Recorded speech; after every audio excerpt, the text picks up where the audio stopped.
오늘 이 성경 본문에는 중요한 단어가 4가지나 등장합니다. 그게 뭔지 여러분이 한번 읽어보십시오. 신령한 사람은 그게 보입니다. 아직 눈이 안 열리신 분들이 많네요.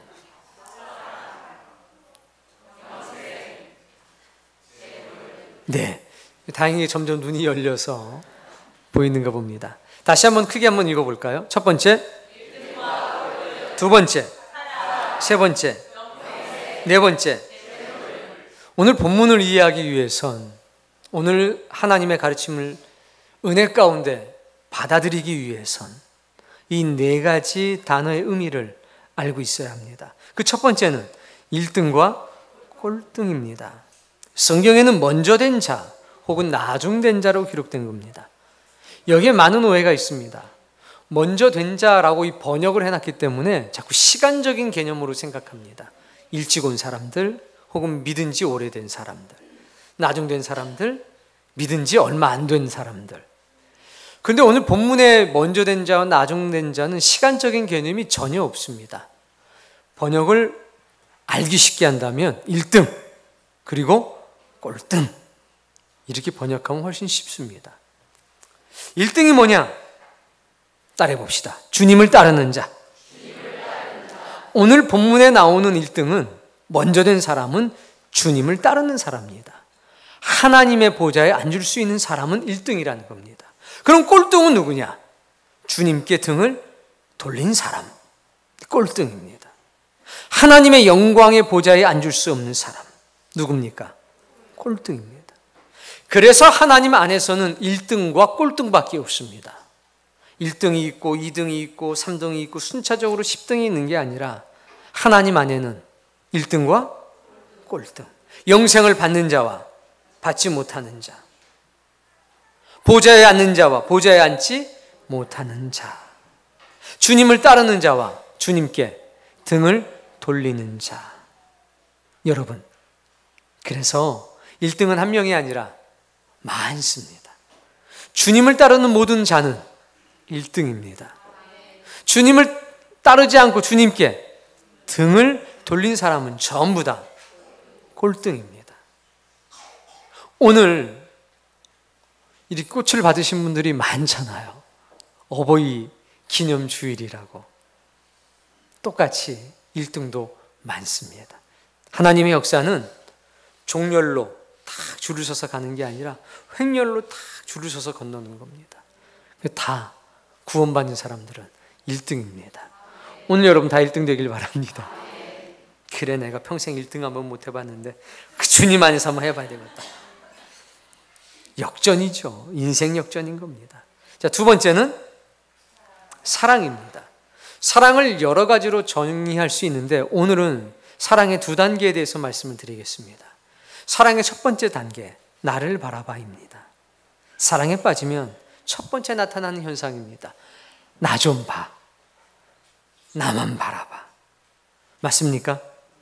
아무도 안 보이고 한 사람만 보이기 시작하면 사랑에 빠진 겁니다. 근데 이제 문제는 짝사랑일 수도 있다는 거죠. 나는 그 사람만 보이는데 그 사람은 내가 안 보이는 겁니다. 짝사랑입니다. 사랑의 첫 번째 단계는요, 시작하는 단계는 바로 나를 바라봐입니다. 동감이 되시나요? 뭐 안 되는 분도 있는 것 같은데, 이건 사랑이 시작하는 단계고 진짜 사랑이 시작됩니다. 성숙된 사랑. 이것은 둘이 같은 곳을 바라보는 것입니다. 이게 진짜 사랑입니다.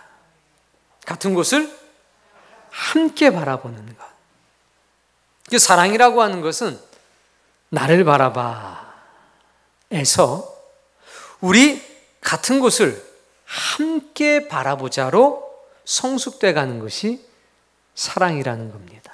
그래서 꼴등은 사랑을 하지 않는 사람이 아니라 사랑은 하는데 나를 바라봐에 머물러 있는 사람은 꼴등입니다. 1등은 같은 곳을 함께 바라보는 사랑을 하는 사람들, 그거 1등입니다. 하나님만 바라보는 사람은 꼴등입니다. 근데 하나님이 바라보시는 그것을 하나님과 함께 바라보는 사람은 1등입니다.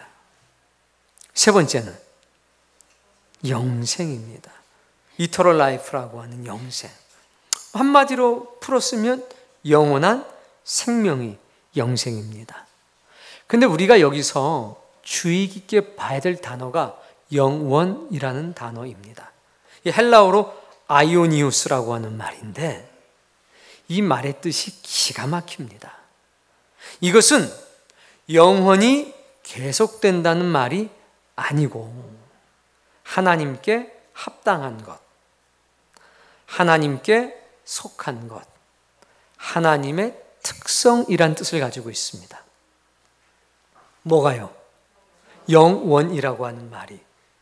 그러니까 영원하다라고 하는 것은 영원히 계속되는 무엇이 아니라 하나님께 합당한 것, 하나님께 속한 것, 하나님의 특성을 가진 것이라는 뜻이 있습니다.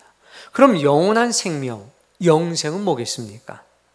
하나님께 속한 생명, 하나님께 합당한 생명, 하나님의 특성이 담긴 생명이겠습니다. 지옥에 가도 영원히 안 죽고 삽니다. 존재의 가치로 치면 결국 죽질 않죠.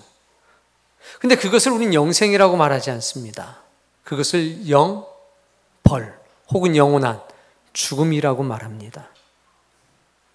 그러니까 영생이라고 하는 것은 영원히 무언가 계속되는 존재가 되는 것 아니라 하나님께 속한 생명을 갖게 되는 겁니다. 영생을 받았느니라. 하나님께 속한 생명을 네가 가졌다.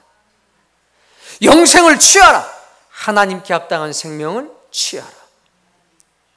하나님의 특성이 담긴 생명을 갖도록 하라. 이것이 바로 영생입니다. 이건 꼭 기억하셔야 됩니다. 오늘 본문에 등장하는 청년은 이것을 오해했습니다. 그래서 영생은 배움으로 얻어줄 수 있는 것이 아닙니다. 영생은 진리를 행함으로 비로소 누릴 수 있습니다.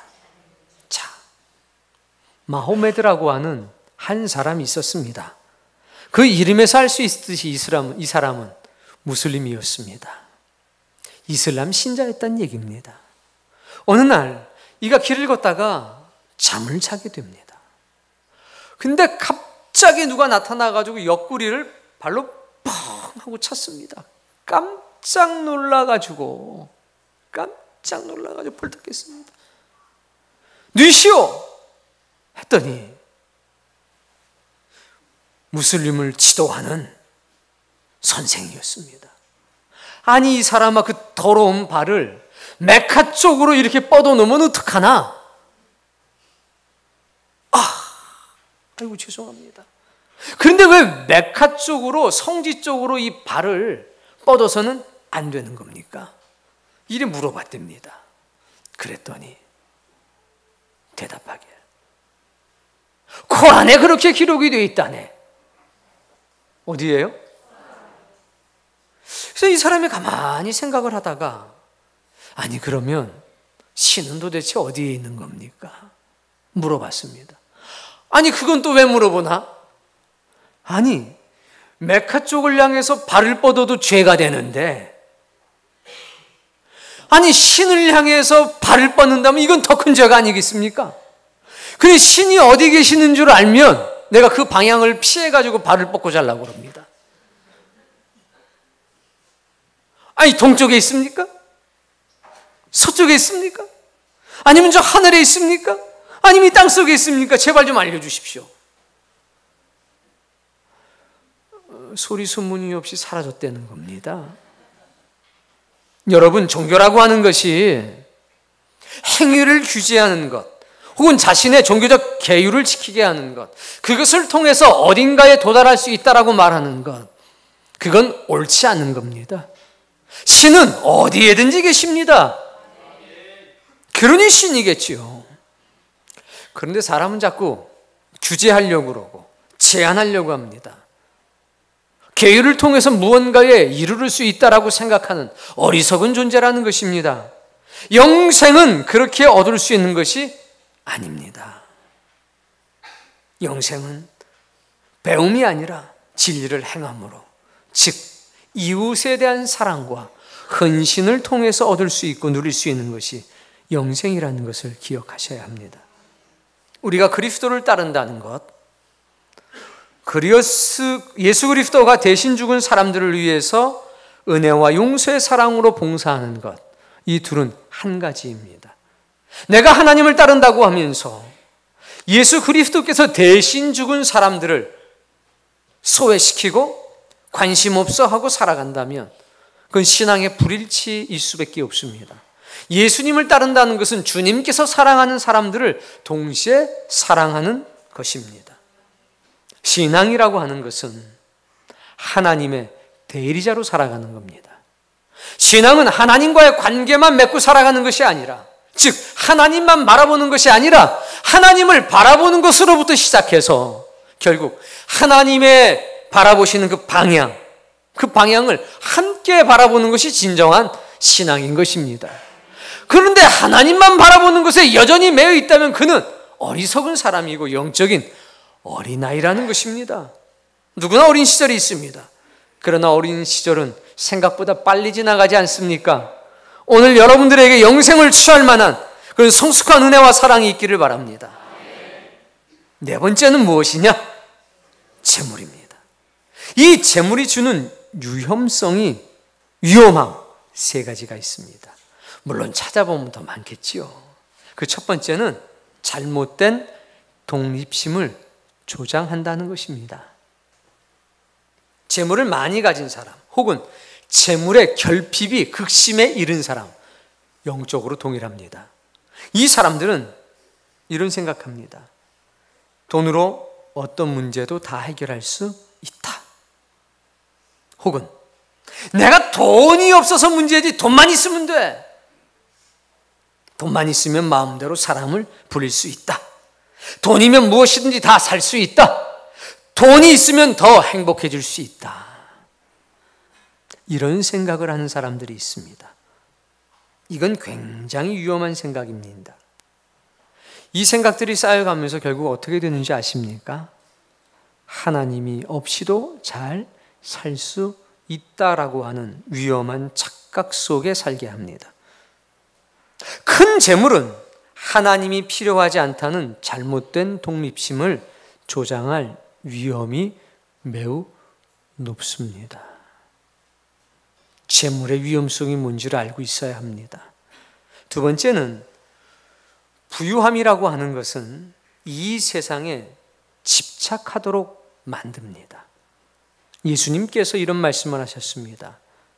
네 보물이 있는 곳에 너의 마음도 있느니라. 너무나 잘 알고 말씀하신 겁니다. 재물은 하늘나라가 있다는 사실을 망각하게 만듭니다. 돈이 없을 땐 홈쇼핑이나 인터넷 쇼핑 이런 데 잘 안 들여다봅니다.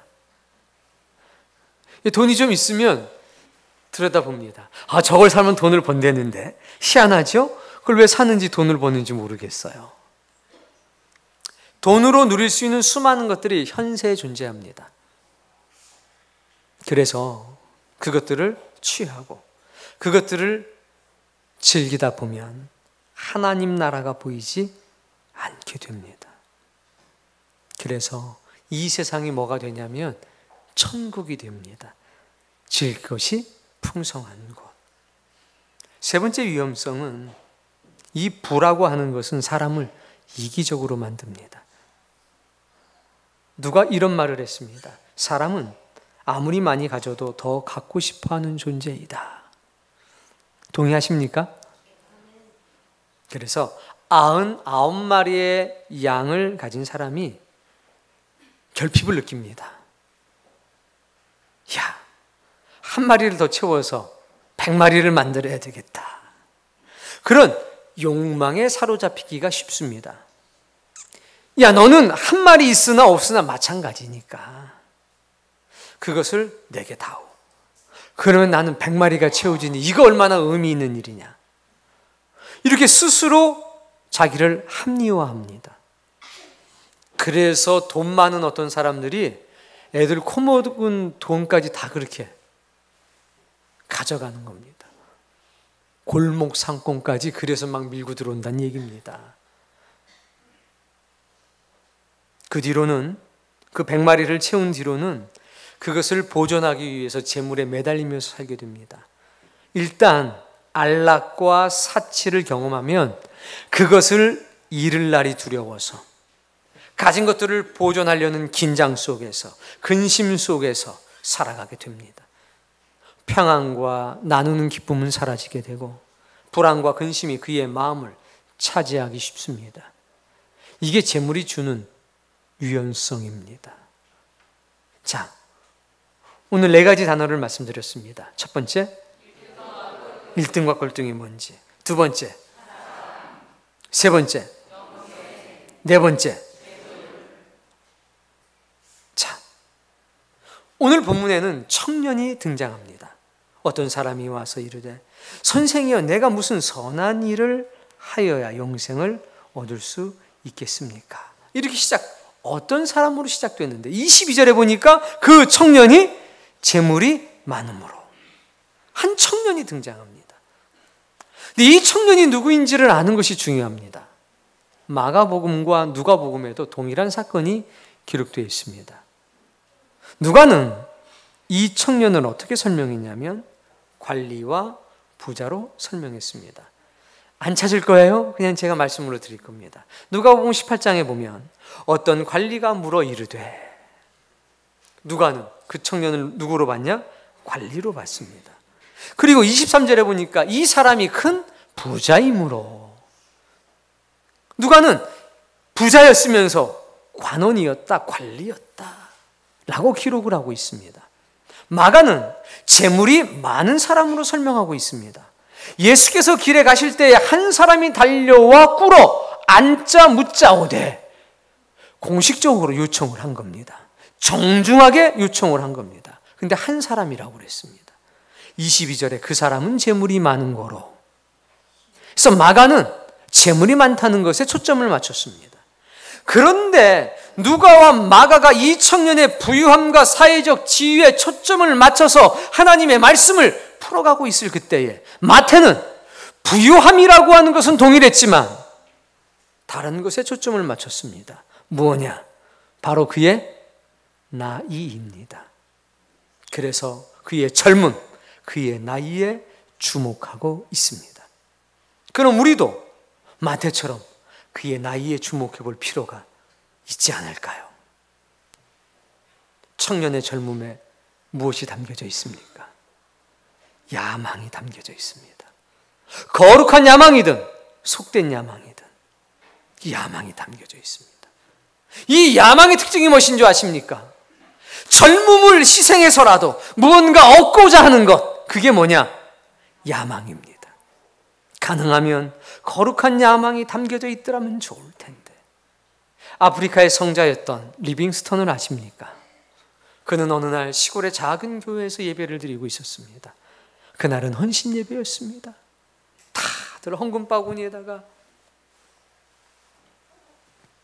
그런데 이 소년은 헌금 바구니 위로 들어가 버리고 말았습니다. 그리고 말했습니다. 나를 하나님께 드립니다. 그에게는 거룩한 야망이 들어갔습니다. 모든 것을 던져버리고 아프리카의 성자가 되었습니다. 하나님의 복음을 들고 그곳으로 간 겁니다. 거룩한 야망입니다. 거룩한 야망을 가진 사람은 모든 것을 던져버릴 수 있습니다. 그런데 이 청년에겐 세속적인 야망이 담겨져 있었습니다. 세상에서 무언가를 이루고 싶은 속된 욕망이 가득했습니다. 젊음을 희생해서라도 얻고 싶은 것이 있었습니다. 출세와 명예에 대한 욕구가 있었습니다. 여러분, 그 욕망을 채워줄 수 있는 가장 강력한 도구가 무엇인지 아십니까? 바로 재물입니다. 재물이 있어야 원대한 야망을 이룰 수가 있었습니다. 그래서 이 청년은 재물을 버릴 수가 없었던 겁니다. 이 청년은 현세적 세상에서 1등이었습니다. 현세적 세상에서 1등이 누군지 아십니까? 더 높은 곳을 향해 올라갈 수 있는 사람입니다. 지금도 어느 정도의 지위에 있지만 더 높은 곳으로 올라갈 수 있는 사람. 그들이 현세적 세상에서 1등입니다. 야망을 이룰 수 있는 재물, 즉 능력을 가지고 있는 사람, 그들이 이 세상에선 1등입니다. 겉보기에는 흠잡을 곳이 없는 사람, 1등입니다. 완벽한 스펙을 가지고 있는 사람, 당연히 1등입니다. 장차 유대인의 젊은 정치 지도자 혹은 종교적 지도자가 충분히 될 수 있는 가능성이 있는 사람, 그 사람이 누굽니까? 1등입니다. 이 부자이며 관원인 청년은 1등이었습니다. 누가 봐도 하나님께 복받은 사람이었고 하나님의 나라를 소유하기에 부족함이 없어 보이는 사람이었다는 겁니다. 그런데 이 젊은이의 상태는 겉보기와 매우 다른 영적인 상태를 가지고 있었습니다. 따라해 볼까요? 하나님께 대한 신앙이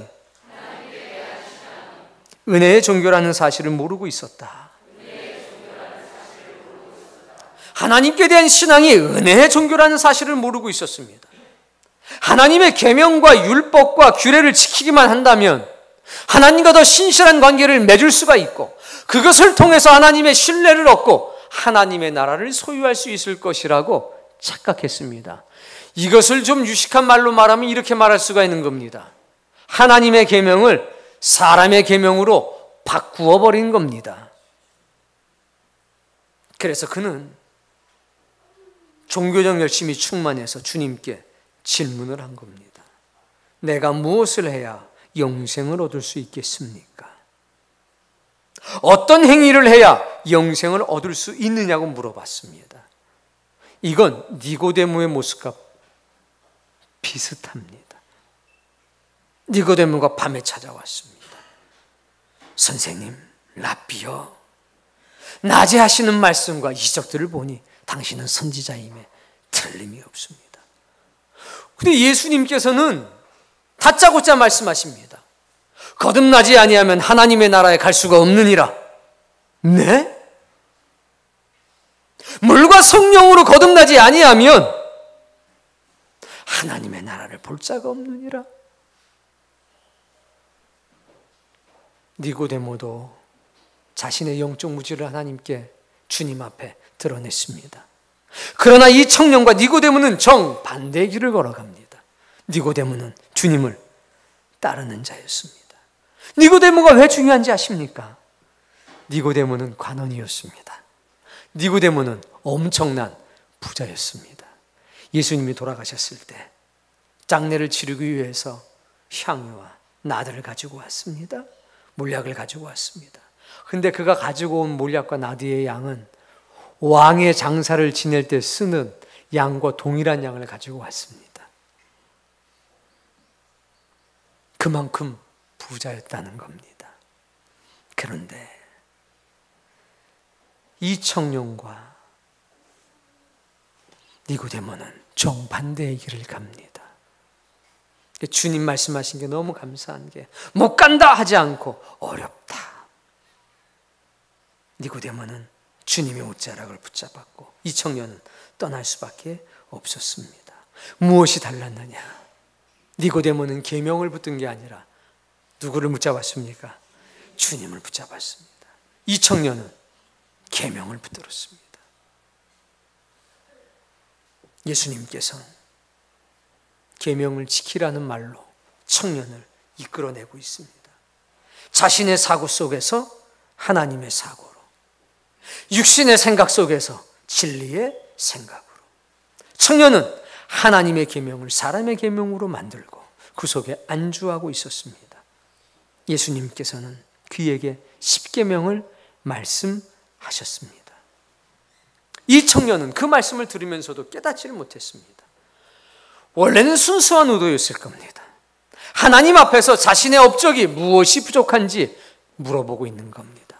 제가 이런 것 저런 것들을 쌓아가고 있는데 저 영생에 도달하려면, 저 하늘나라에 도달하려면 무엇을 더 쌓아야 합니까?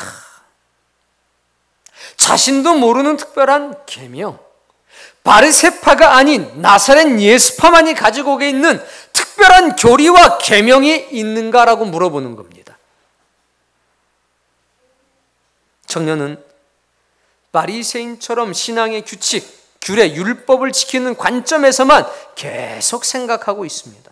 그러면 하나님의 신뢰를 얻을 수 있다라고 생각하는 겁니다. 그에게 부족한 것은 계명과 율법에 대한 지식이 아니라 바로 사랑이었습니다. 사람을 사랑하는 하나님의 마음이 그에게 없었던 겁니다. 예수님의 답변을 보면 예수님께서 10계명의 5번째 계명부터 10번째 계명을 말씀하고 있습니다. 자, 읽어볼까요? 그걸 읽을 건데 이제 그 전에 뭘 딴 걸 한번 읽어보려고요. 17절에 보면 내가 생명에 들어가려면 계명들을 지키라 라고 말씀하셨습니다.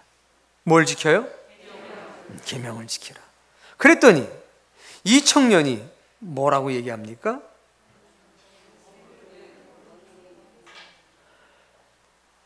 어느 계명입니까? 어느 계명입니까? 이 얘기는 뭔 자신감에 가득 차 있는 겁니다. 나 지켰다는 거죠. 예수님 말씀하시는데 이때부터가 중요합니다. 10계명 중에 1계명부터 4계명까지는 하나님께 대한 사랑입니다. 6계명부터 10계명까지는 사람을 사랑하라는 계명입니다. 그리고 5계명은 부모님을 사랑하라는 계명입니다. 이것은 하나님을 사랑하라는 말씀과 사람을 사랑하는 말씀을 연결시켜주는 매우 특별한 가르침입니다. 근데 예수님께서 무슨 계명입니까? 라고 물어보니까 하나님께 대한 사랑을 말하지 않고 사람에 대한 사랑에 해당되는 계명만을 말씀하십니다. 그래서 그 6번째 계명, 살인하지 말라. 7번째 계명, 간음하지 말라. 8번째 계명, 도둑질하지 말라.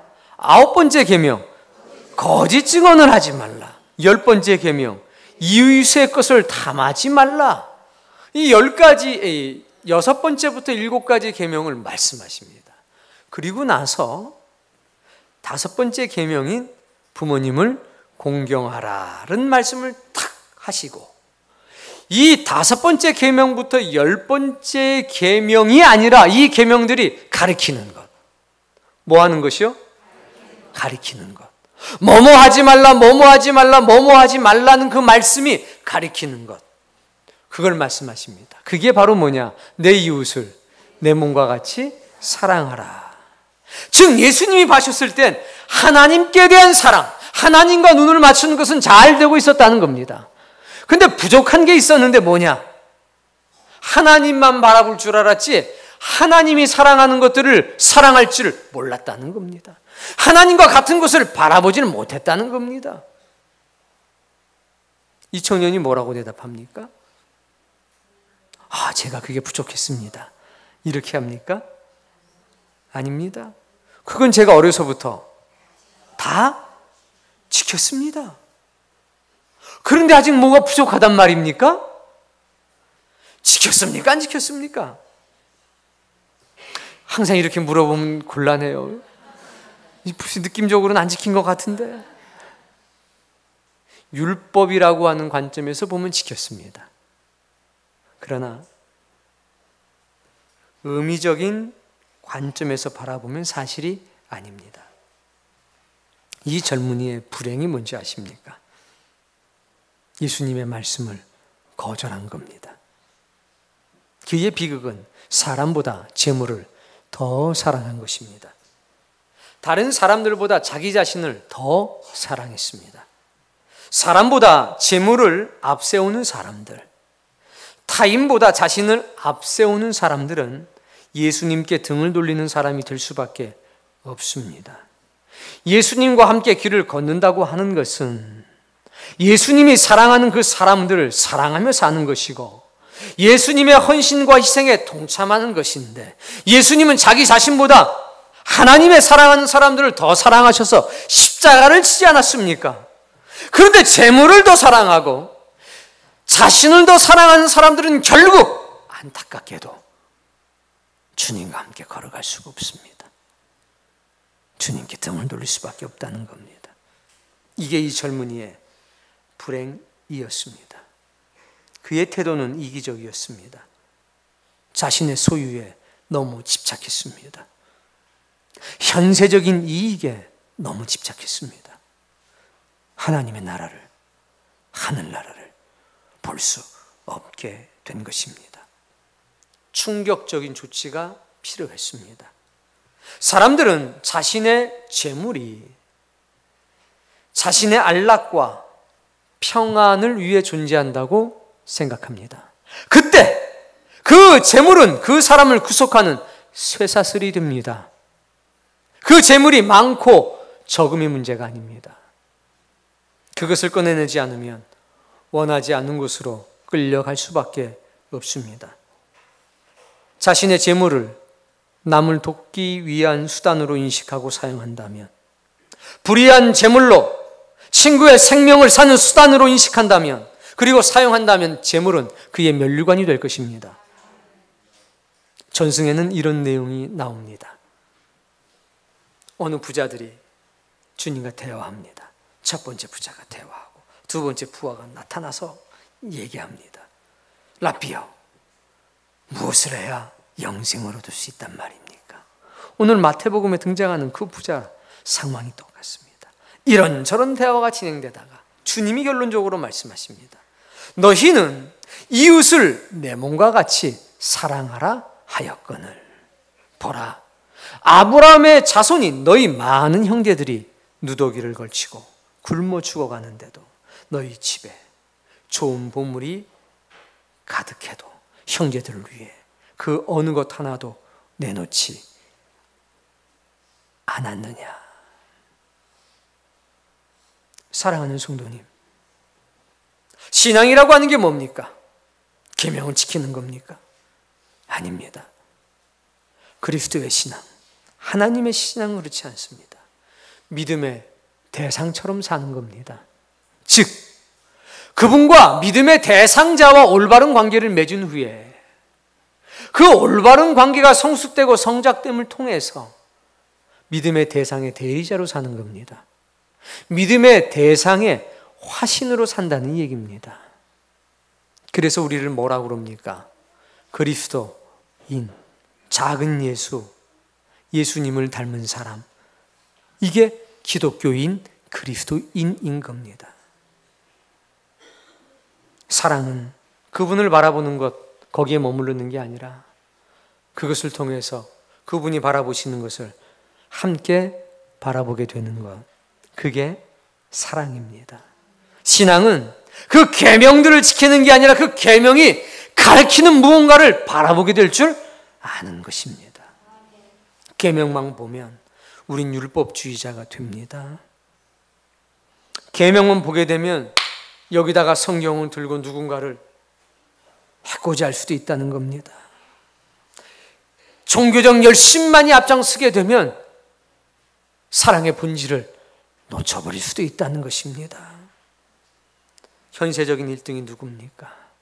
이 젊은 청년입니다. 이 청년은 부족한 게 없었습니다. 지식, 종교적 열심, 명예, 권력 다 가지고 있었습니다. 더 높은 곳을 향해서 올라갈 수 있는 힘도 여전히 있었습니다.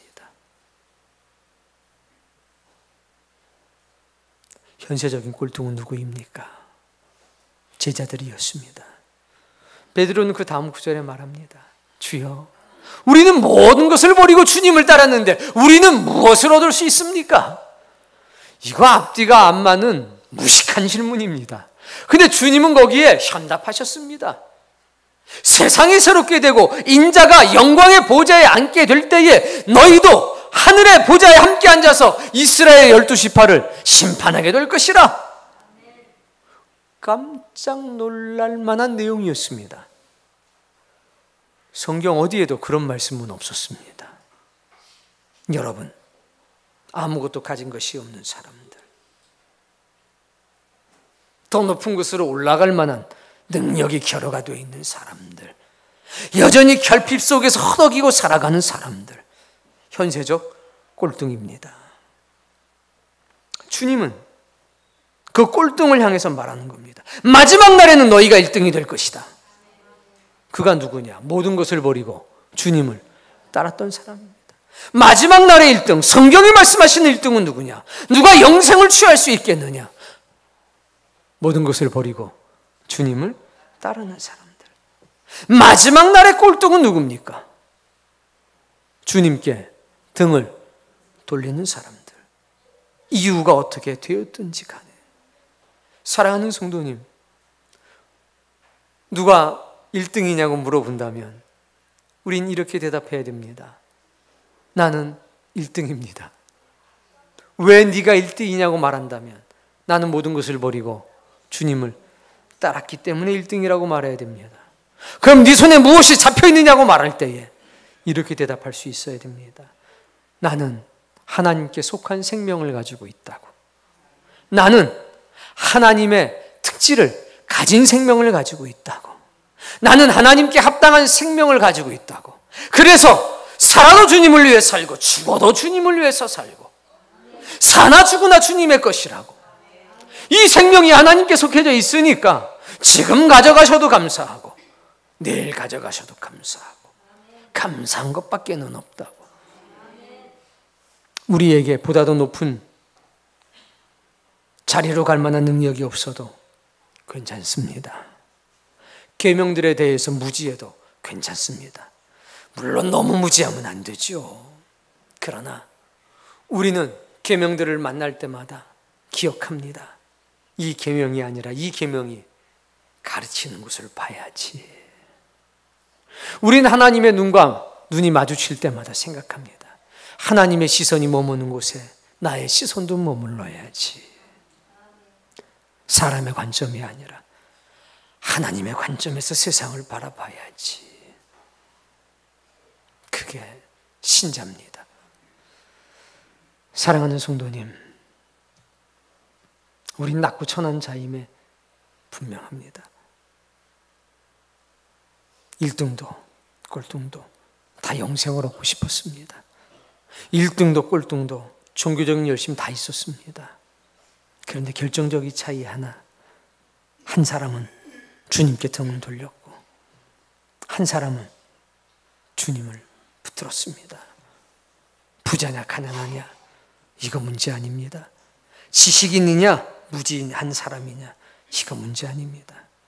주님의 옷자락을 내가 이 시간도 붙들고 있느냐, 붙잡으면 1등입니다. 이것을 놓고 등을 보이게 되면 나는 그 순간 꼴등입니다. 여러분, 1등 되기 쉽습니까? 어렵습니까? 아니 좀 파이팅 좀 해보세요. 쉽습니까? 어렵습니까? 꼴등 되기 쉽습니까? 어렵습니까? 뭐가 쉬워? 어렵지. 지우고 다시 1등 되기 쉽습니까? 어렵습니까? 꼴등 되기 쉽습니까? 어렵습니까? 이게 신자의 관점에서 바라보는 겁니다. 지옥 가기 쉽습니까? 어렵습니까? 천국 가기 쉽습니까? 어렵습니까?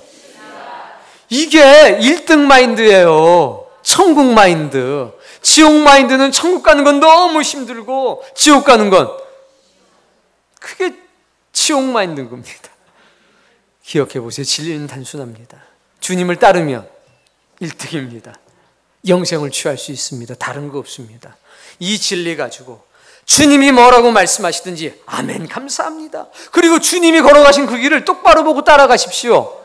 이 원칙만 분명하면 여러분을 막을 것은 이 세상에 없습니다. 오늘 학교에서 1등 만들려고 노력하지 마십시오. 오늘 여러분의 남편을 직장에서 1등 만들려고 노력하지 마십시오. 하나님 나라 1등 만드십시오. 그러면 스스로 해결이 될 것입니다. 그래서 주의 나라가 이 땅에 이루어질 때에 그래 얘야 너는 이 땅에서 제일 밑에 앉았지만 하나님 나라에서는 가장 높은 자리에 앉게 될 것을 이 애미는 믿는다. 주여 그것을 이루어 주옵소서 해야 뭔가 감동이 오지. 여기서도 1등하고 거기서도 1등하라. 그럼 애가 항상 묻습니다. 그럼 엄마는요? 그럼 엄마는요? 못했으니까 너라도 해야지. 그건 엄마의 주장이고요. 그럼 제가 그날 엄마 버릴 수 있는데요. 1등은 1등하고만 노는 거 아닙니까? 자기 격에 안 맞으면 차 버린다니까요. 여러분, 현세적 1등 중요한 거 아닙니다. 마지막 날 1등이 중요합니다.